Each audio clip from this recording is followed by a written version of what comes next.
अपने रमेश काका के एक लौते बेटे हैं राकेश, उसकी सरकारी नौकरी लग गई है। इसी खुशी में मिठाई खिला रहे हैं। भाई बहुत मेहनत करी है भाई काका ने उसे पढ़ाने लिखाने में, उसकी सरकारी नौकरी लगाने में। अरे करीब 15-16 साल से तो मैं ही देख रहा हूँ इस खेत में काम करते करते, और अब से नहीं, मेरे बाबूजी के जमाने से काम कर रहे हैं ये। चलो रमेश काका, आखिरकार आपकी मेहनत सफल हुई। शुक्रिया बेटा, अब तो बेटे की सरकारी नौकरी लग गई है। बस अब तो जिंदगी भर आराम से बैठ के खाऊंगा। बहुत मेहनत कर ली है।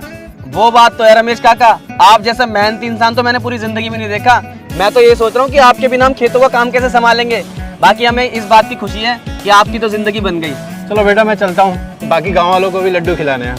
ठीक है रमेश काका।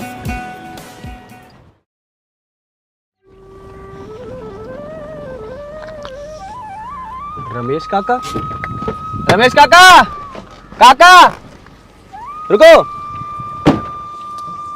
अरे काका, तुम ये सिक्योरिटी गार्ड के कपड़े पहन के कहाँ जा रहे हो? सब ठीक तो है ना? अरे छोटे मालिक, सब ठीक होता तो मैं पेट पालने के लिए सिक्योरिटी गार्ड की नौकरी करता। नौकरी? लेकिन काका आप ये नौकरी कर क्यों रहे हो? आपके बेटे राकेश की तो सरकारी नौकरी लग गई थी, आपको तो बस आराम से बैठ के खाना था। कुछ दिक्कत हो गई क्या राकेश के साथ? अरे छोटे मालिक, उसे क्या दिक्कत होगी, बस यूँ समझ लो कि किस्मत मेरी खराब है।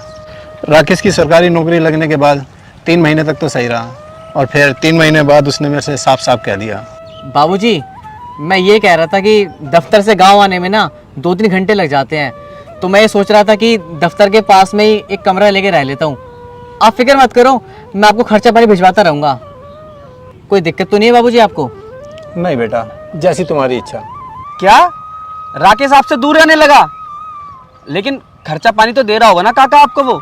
अरे कहाँ खर्चा पानी छोटे मालिक, 2-4 महीने ही उसने खर्चा पानी भिजवाया, फिर इसका फ़ोन आ गया। हेलो। हाँ बाबूजी, मैं ये कह रहा था कि मैंने ना अपनी मनपसंद की लड़की से शादी कर ली है, और आपको तो पता ही है बाबूजी कि शादी करने के बाद कितने खर्चे बढ़ जाते हैं। तो बाबूजी मैं ना खर्चा भिजवा नहीं पाऊँगा आपको। अब आप एक काम करना, अपना गुजारा करने के लिए ना आप कोई नौकरी कर लेना। ठीक है बाबूजी, रखता हूँ।